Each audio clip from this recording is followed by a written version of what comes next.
Sorry, I just need to give Tyler a... So, welcome to the Transnation Porsche Carera Cup. Mute someone who's just joined the party. Cool, we're all good to go there. So, welcome to the Porsche Carera Cup Bathurst 125. We're now about to get started for 15 minutes of qualifying. There we go. So wait for all the cars to take to the circuit. We've got Matthew Elliott and the number 86 Team Keenan Autosport Racing Porsche out on track first to set us a flyer. Got a special guest in the commentary box. Not going to commentate, he's just sitting here watching. Yeah, now he's decided to leave. Got a partner in the background shooting some input here and there. So we've got 9 drivers in today's race, starting with Matthew Elliott, Tyler Beasley, Jordan Dittmer in a brand spanking new Monster Energy sponsored livery created by Sebastian Spicer, Joshua Banks. Sebastian Spicer in question there. A Mural also sporting a new livery for this weekend. So both monster cars sporting some new things. Matthias Vicelli, Cameron Betts, John Lindbergh hasn't come out on track, but he is also in the running. And Matthew Elliott already with a 14th penalty without even staying a lap yet. So we'll just see how they all tackle through the dipper on the first out lap. Just a little bit cheeky on the thing as Max decides he's going to try and drop his penalty before the thing. He blocks his way through into the forest elbow and then sticks the gas down the beautifully long Conrod straight. Now, as I said in the 86 series for those watching, as he goes on the grass to drop his penalty and then ends up in the fence, and Tyler Beasley just in the foreground there almost doing it himself. So yeah, being on the circuit myself back in 2014, it's just got so much character. The elevation, you just don't see it from these kind of perspectives. So just watching it from a Mural on board, the elevation, you just don't grasp how elevated it is. Now it looks like John has come out on track at last, so we'll see how he goes. So Jordan's going to be our first flyer for today's qualifying. I'm just going to take a quick drink here and then I'll carry on. So Jordan heading into Murray's Bend for the first time, now heading down the straight towards Griffin's Bend. This gives you a bit of time to think about what you're doing, have a bit of a breather, kick a hand down, have a rest, and then prepare yourself over the hill, heading up into Griffin's Bend, turn 2, hard on the brakes, third gear, bring it down to second if you feel like the car's not going to respond, and understeer inwards, and then heading up to the cutting. So the cutting an uphill point, so you can be quite aggressive on your braking here if you feel like the car's going to respond. Now normally you would have a bit of a short shift through here. The actual car ratio on these cars are a bit better, so it doesn't look like you need to. Coming through Reed Park now, flat out for most drivers, maybe a little bit of an ease off the accelerator to keep you up, which then leads you up to the infamous skyline where you just see nothing but the open fields in front of you, down through the dipper. It's actually been quite a good lap here by Jordan. He's actually been quite smooth through here as he comes through, a little wobbly coming through the dipper itself. Just trying to keep the car as stable as possible while maintaining speed. Bit more wobbly coming into Forest Elbow. This is the pad at work kind of thing, so the pad does show you a bit of the driving differences versus the wheel down Conrod Straight, the longest straight in Australasian motorsport. These cars can reach up to top speeds of about 300 kilometers an hour on the best of days, as Jordan struggles it into 6th gear. Looks like he's only going to reach about 270 down the back into the chase, hard on the brakes, 2nd gear as he nails the curb into the chase. Someone's already gone off at the chase at some point, looks like, judging by those tyre tracks, as now he'll make it down into Brock's corner to complete this very long lap.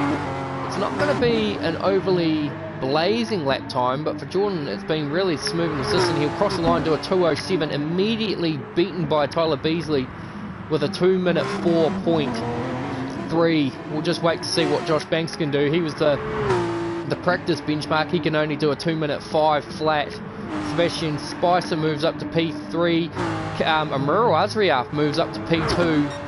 Can't exactly see what he's doing because it's not showing me, but Sebastian's doing the same thing as well. Here we go. So Sebastian's gone to P4 with a 2:06. Amuro with a 2:04.8. So 5 tenths the difference.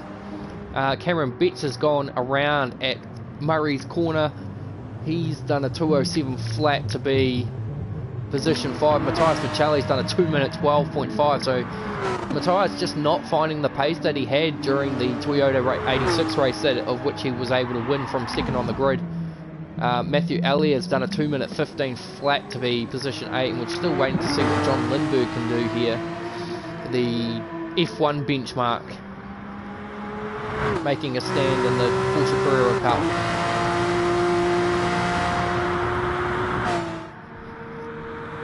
The car seemed to have a bit of a moment where it just kind of airs out during the elevational rise. The engine just seems to take a bit of a break, so as he comes through chase, a little bit too ragged. Oh, he's completely lost it here. Will he hold it together or will he spin it? No, he keeps it together. So I think I'm starting to think he might have been the one who did it the first time, just looking at the way that he was able to follow his own tracks and get back on the track. It's not going to be an overly impressive time here from John because of that mistake, but it'll still be a representative against others. So it's a 2:18.7. Just waiting to see what everyone else can do. We've only got just coming under 5 minutes left on the clock. Here comes Tyler, very loose out of the last bend. That's going to compromise his time a little bit. He's going to cross the line. It's going to be a 2:05, so no improvement there. Josh will be the next driver to come across the line. This will definitely be the top time, and he'll go to the top with a 2:03.3. Here comes Amuro, drops to P3. P4, Sebastian does a 2:04.5, which I think... Oh no, sorry, actually it's not, but it's close enough. So Cameron Betts well off. In fact, he's going to tour the paddock. He's actually completely missed his braking marker heading into there. Still waiting to see what other drivers can do. Looks like Matt's got a bit more pace on this run. Could be an improvement here, so we'll just wait and see. He's going to cross the line. It's going to be a 2:14. Well, actually, it was a 2:15 flat again. Or 2:15.6, so I don't know what's happened there as he goes off at Murray's Bend. It's through a driver. John's on a personal best lap at the moment. Don't see anyone doing faster laps at the moment. We'll just stick with John for the time being. 3 tenths up into sector, or 3 seconds up into sector 3, so that's looking to be about a 2:15 lap, so could be threatening his own teammate at the moment. So both Team K and Autosport Porsche not where they would idealistically want to be. Bathurst, of course, both foreign to both drivers. In fact, probably the back three. As he crosses the line, does a 2:11. He goes in front of his teammate and Matthias as well. Here comes Tyler again. I don't think this is going to be an improvement. So the tyres are starting to cop a whack here. We've got 5 minutes left on the clock. He does a 2:06. Josh improves again, but very marginally this time. It's only really 6/10 of a second, or 6/100ths of a second difference in that run. Sebastian looks like he's actually not come out on an out lap, so he's looking to do another tyre. Now Josh's run has come on an older set of tyres, so a bit surprising to say that. Josh has just done the fastest first sector, though the sector thing said it was 6/100ths off, so I'm not sure what to make of that. John with a 5/10 of a second. Matthew has improved to a 2:14.1, but that's still not anywhere close to where he needs to be to challenge up the front. Oh, Tyler Beasley super aggressive in the fence. Josh following him. Be curious to see if that's got some kind of effect as he goes. Josh pulls a Scott McLaughlin into McPhillamy Park over the hang of Skyline. Sebastian's got with the fresh tyres, and you can see the difference. So let's look at Sebastian's tyres. So Sebastian's tyres are just not really doing anything. So at the moment, Josh is just giving the fence every work. Oh, sorry, I'm still tired. As somebody's actually made a move up down Conrod Straight on someone. Hard to say what, but there's John leading through the people. Tyler coming through again. 3 minutes left on the clock.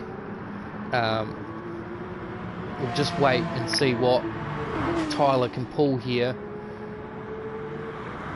It's definitely looking a lot more like a representative time here. He's gonna come across the line, 2 minute 4.7, which is still 4/10 down on what he can normally set. He is pushing on worn tyres, so I'm not sure why he's continuing to do that, but we'll just now give them the 3-minute warning.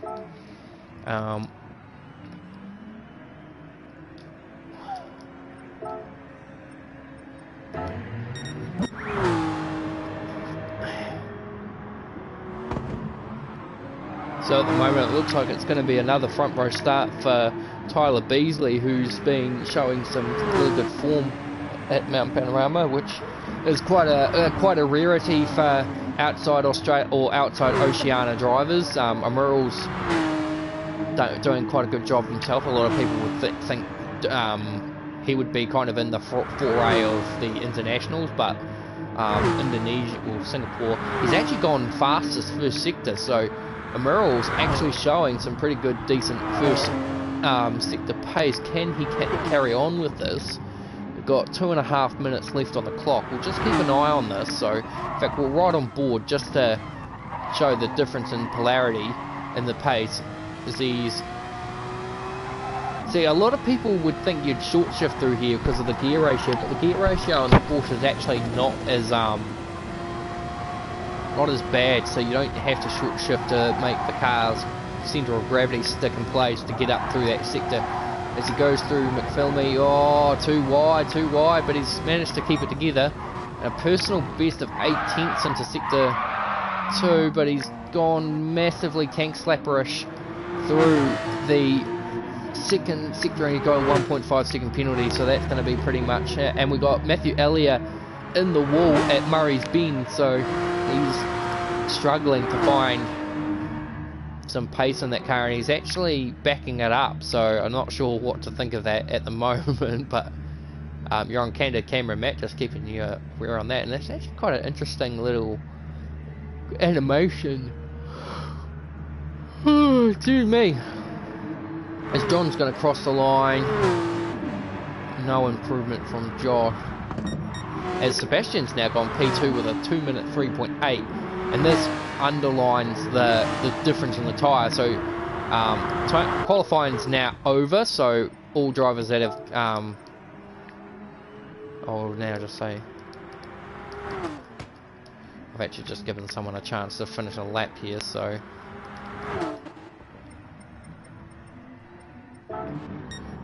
for drivers that we just see so everyone's actually managed to cross the line, so it looks like everyone's going to get one more decent charge at this. I think everyone's not, there isn't a single person not on an out lap, so we'll just wait and see. So flying lap will be probably Matthias, so we'll just keep an eye on Matthias and see what he can do.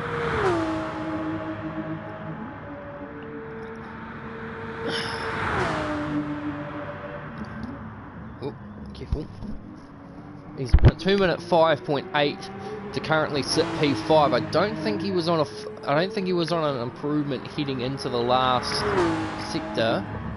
He goes around the last turn now to complete his lap for qualifying. It's going to be a 2 minute 6.4. 5, so no improvement there. So now we'll just need to find the next driver, who I think will actually be Sebastian. So Sebastian will be the next one to complete his lap. He's 8/10 down on the pole time, which is a 2:03.6. So Sebastian will go as hard as he possibly can. He'll cross the line, no improvement. Josh Banks could be setting another pole lap here, unless Tyler's got something to say about it, but he's got nothing to give. And Josh will cross the line, no improvement from Josh. I don't think there will be an improvement from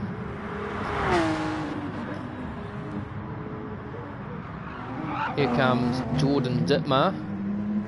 I don't think Jordan's going to improve either. John's just crossed the line himself, so no improvements there, and I don't think, and Cam's also done as well. So that's your qualifying pretty much done and dusted, ladies and gentlemen. So we'll just make sure that the grid order accommodates that. So Josh Banks on pole position from Sebastian Spicer.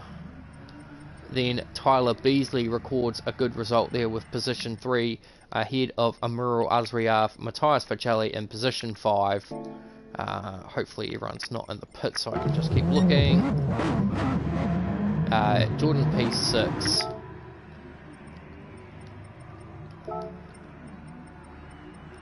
From John Lindberg, Cameron Bett and Matthew Elliott makes up the rear.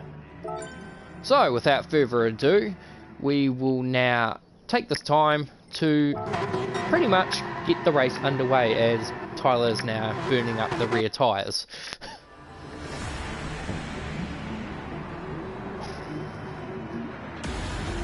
So here we go, the Porsche Carrera Cup race for the Transnation Supercars Championship, and it's Josh Banks and Sebastian Spicer, so the Cross Motorsport entries on the front row. Then it's Tyler Beasley, Amuro Azriaf, Matthias Facelli, John Lindberg, Cameron Bett and Matthew Elliott makes up the rear of the field. So let's see who gets off the line. Well, the lights are out and away we go, and Sebastian Spicer's gone absolutely nowhere. I think we've got a red flag situation, boys. So I think, yeah, Sebastian's gone absolutely nowhere and he's still not going anywhere. So I think for Sebastian that's done and dusted, but I'll just quickly grab a word with Sebastian and then we'll see if we can. Okay, so Sebastian, can you hear me? What's happened there, boy?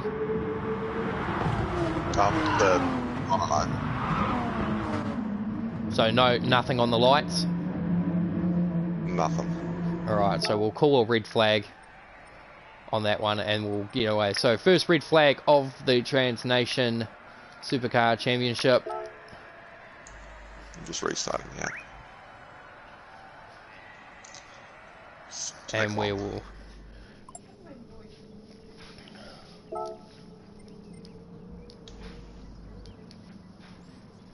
So, red flag for the first time, and we'll just wait and see what happens. So, while we wait for that to happen, pretty good qualifying it looks like from you. Just unfortunate that, yeah, it seems everything's kind of transpired the way it has, so we will just wait for...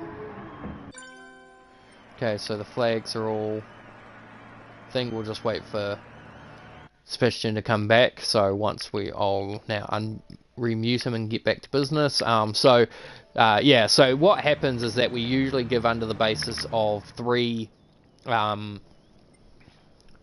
restarts, and if that restart then goes out of kilter again, then the driver in question just has to retire, and then that's pretty much game over for them. So we'll just wait and see what happens as a result of that.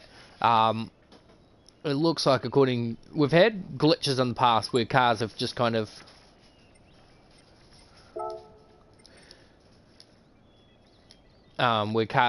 get stuck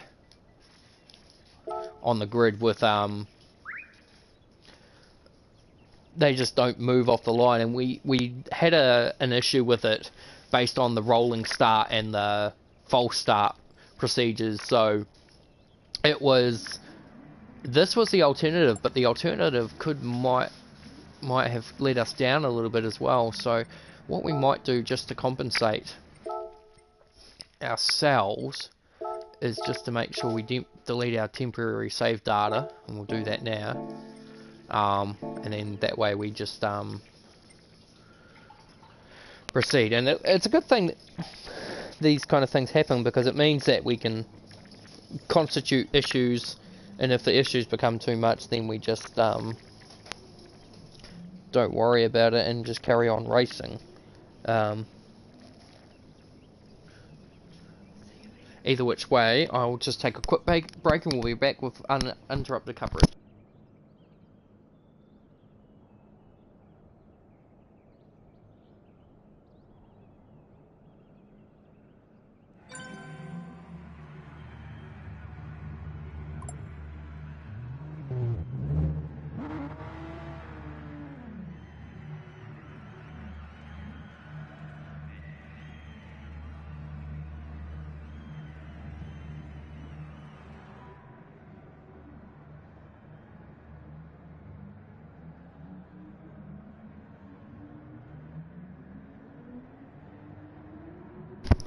Right, so we're back now with uninterrupted coverage of the Trans-Nation Formula 1 Championship. We will now just put Sebastian back into the position where he started, in position 2, and hopefully we don't have this drama again. So just making sure that everyone is in position.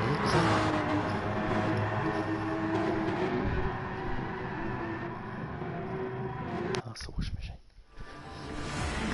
So here we go, restart. So we go again, we try again at least. Hard to say whether we've got any indication. Looks like Sebastian's lights are flashing, which I think is usually a good sign.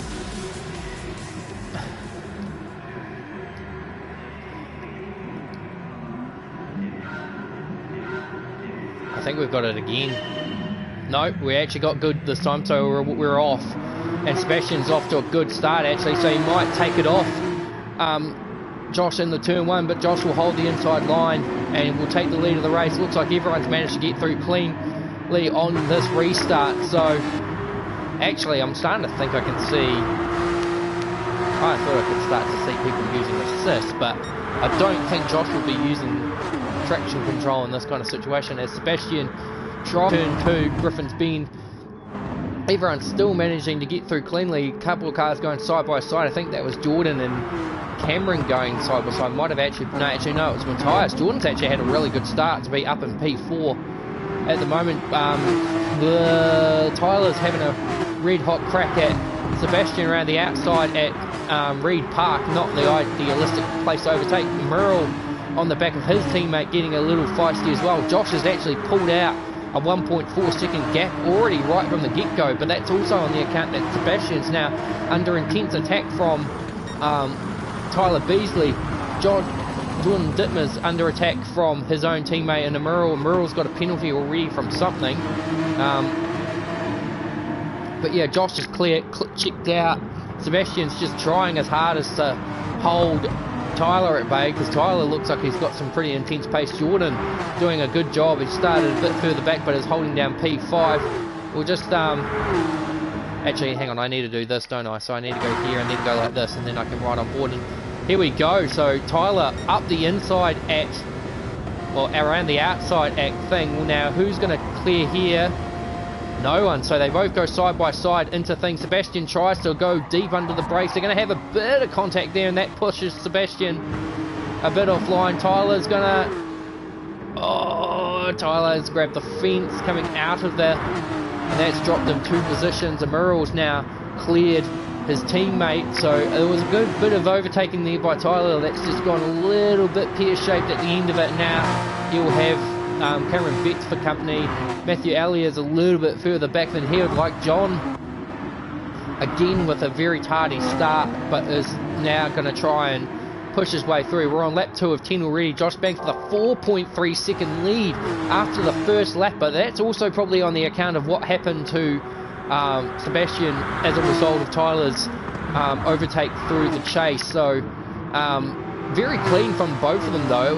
It was just a little bit of 2 into 1 doesn't really manage that well through once you get through the chase. It's usually a part of the track where you don't go 2 by 2. It's you've got to clear the move before you get into the next part, because you don't want to go like this here. You don't want to go side by side. And just watching Sebastian and Emerald both going a little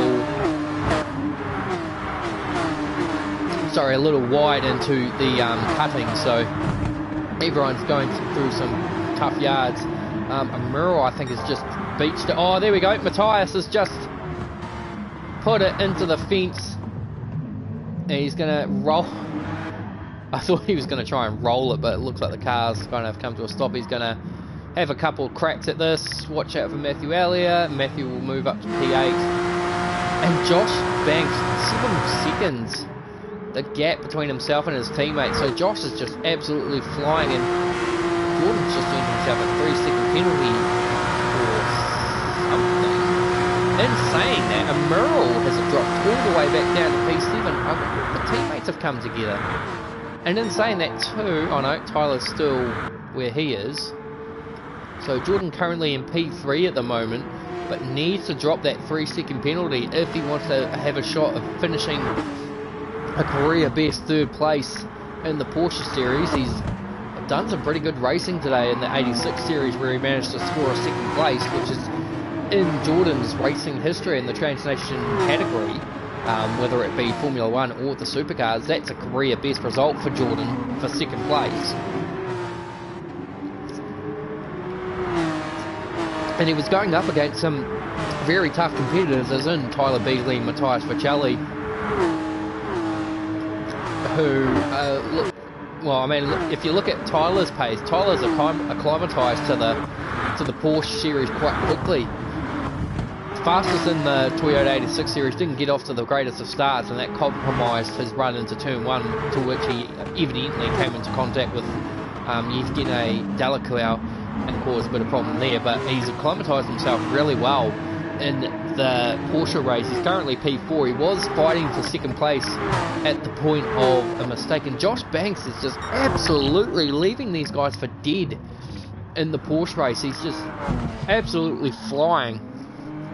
Of course, he's probably prepping himself up as much as he possibly can to for qualifying for tomorrow's big race, the Super Cheap Auto Bathurst 125. Qualifying and the top 5 shootout is scheduled for today at 4 o'clock New Zealand Standard Time.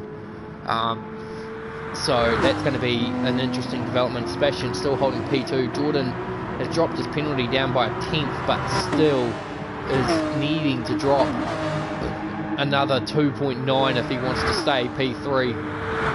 But he's got Cameron Betts and Tyler Beasley for company. Tyler actually got overtaken by Cameron at one point. Here they go side by side again at the chase. This time Brad goes for the deeper braking move, and that's actually paid off for Brad in that regard. I think Tyler might have been a bit cautious trying not to make too many moves. So what we're going to do here is actually we're going to take a moment here and just do a virtual onboard lap with Tyler Beasley with no commentary around the Mount Panorama circuit, so enjoy.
not the most smoothest laps we've seen on board a car during the race, as Tyler demonstrated with the battling with Cam down mountain straight, following into the most shabbiest turn fours I've ever seen in my life. But he's managed to now clear Cameron and will now chase after Jordan, who's managed to actually increase his penalty out even further, back to 2.9. Actually, I don't think he's increased it, I just don't think he's actually managed to drop it in any shape or form. But now with Tyler with a 1.5 penalty and looking to hold Cameron up, Jordan could use this opportunity to seize another podium at this point in time. So we have had a DNF during that race period, which was Matthew Elliott giving it up at the end. And then we've got Josh now with a 16.4 second lead over Sebastian, who's now got a 3.6 second lead, or 3.6 second, 3.7 second lead. Still has the raging Tyler Beasley and Cameron Betts for company in the back, so it's very touch and go to see who's going to take that final step of the podium at the moment. I think basically just looking at these facts right now, you're looking at potentially Cameron Betts taking that podium seat, unless Amural has something to say about it here, because Amural has been showing some pretty good pace in the last couple of laps. It's just he hasn't been able to really capitalise on it. In fact, if anything, he's been making more mistakes, and John Lindbergh's actually now 15 seconds off the back of these guys, so John's having a really struggling race here at Mount Panorama, as is Matthias Vajali, who was of course our Toyota 86 race winner. Different category, different car, but yeah, different feel, as Josh Banks is just continuing to dominate this race convincingly. I don't even think Alex Little would have been as nearly as competitive as Josh has been in this race. So Josh saying that we've got to pit it, so Jordan's coming in to change tyres, one would guess. Definitely got enough fuel to go to the end, so I wouldn't be going anything less than I do need a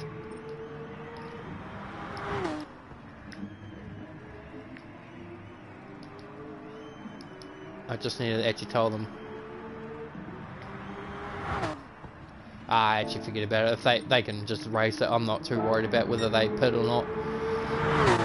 Jordan will just have the better tyres, but he needs to drop that penalty down more and more as he cuts through turn 2, which is going to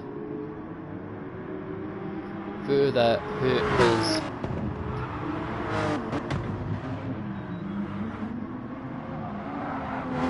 race. So I don't think,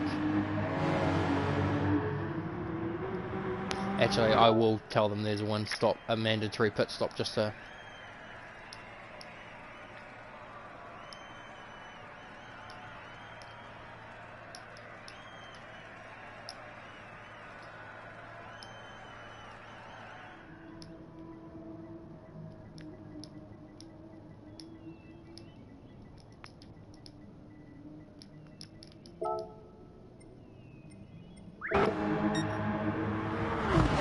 so we'll see if people react to that when they do. Someone's gone, actually Sebastian's made a real big mistake somewhere, or he's done his stop, so it's hard to say what's going on. We'll find out sooner or later, because all of a sudden Brad's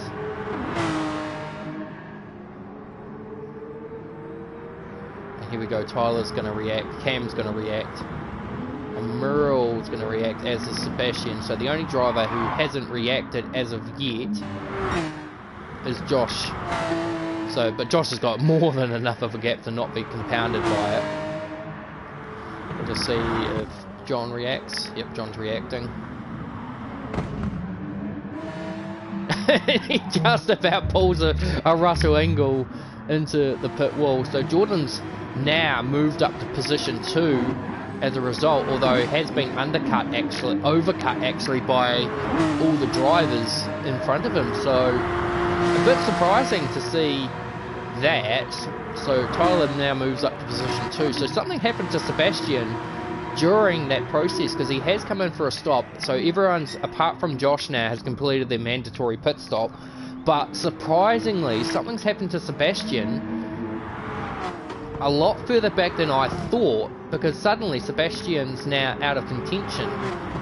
Jordan's now dropped all the way back. So your top 3 now is Josh Banks from Tyler Beasley, then Cameron Betts. Now I think Tyler's got enough of a gap at the moment, so he will not lose second place based on that system. So still waiting for Josh, who now has a commanding 38.5 second lead, but of course he does have to make his pit stop, but that's only going to be about half that time taken away, so maybe a little bit more on the account that he hasn't made his stop yet, but he's now going to come in and serve it. You don't want to be too aggressive into the pits, because the aggression can cost you big time, so we're just waiting to see what's going on where. Sebastian's under threat from losing position 4. Could even go as far down to 6 at the moment, although Jordan still hasn't actually dropped his penalty down yet. John's now got a penalty, and Matthias is really far back, so here comes the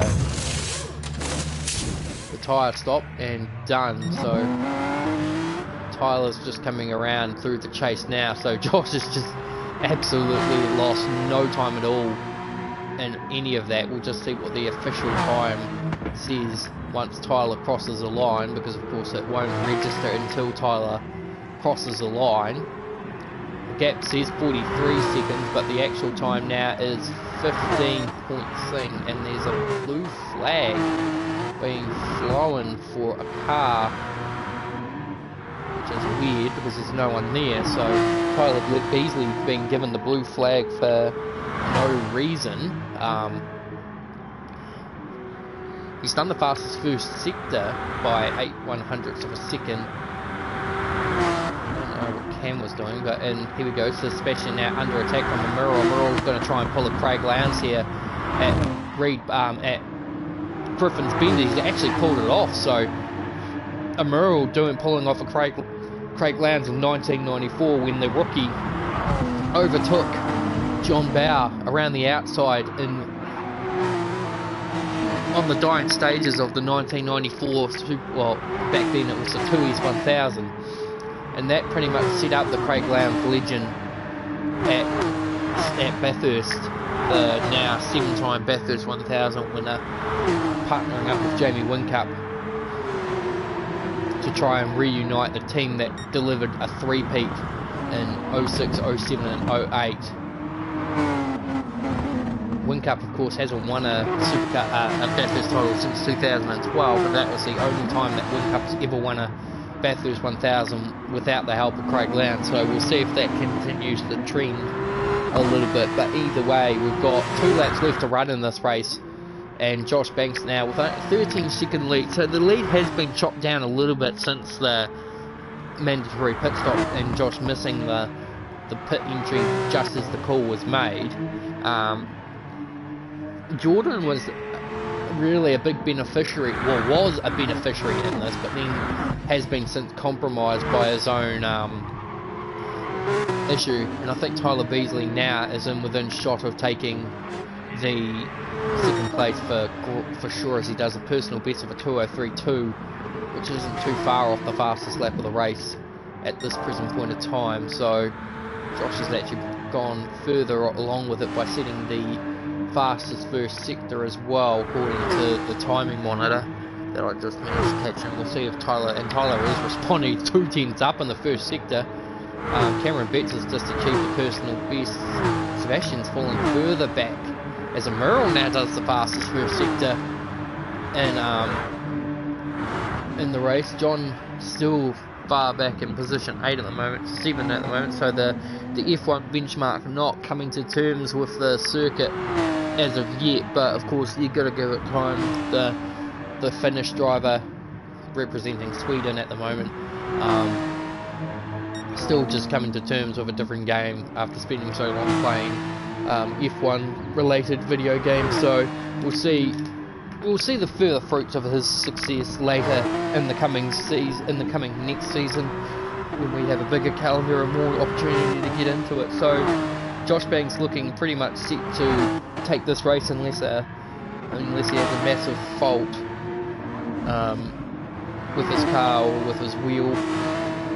For those who are wondering why I'm referencing the wheel, the crash at the Brazilian Grand Prix in the F1 race that saw him out of the race on the last lap was a fault in the wheel, from his words, as Sebastian goes a little bit wide coming out of Forest Elbow, trying to size back the gap between himself and Emeril, and Jordan's dropped back. He's actually got rid of his penalty, so now all Jordan has to try and do is claw his way back up to the back of Sebastian, but I think Jordan's too far away for that to be an issue.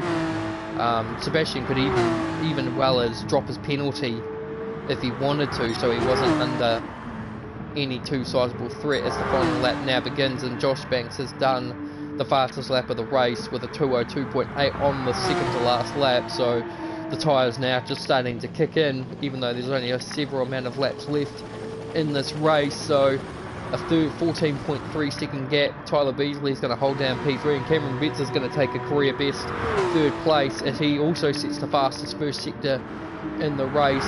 Emeril setting a personal best. Sebastian actually now sets the fastest first sector, so Sebastian might not be too fussed about where he finishes at the moment. Now he'll just be focusing on getting the fastest lap of the race. John Limburg's going to take P7.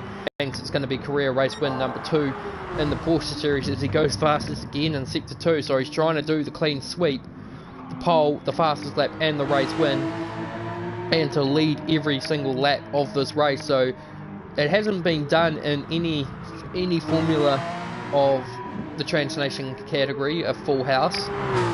Josh Banks looking very well on his way to doing that, unless someone else has anything to say about it on the fastest lap predicament.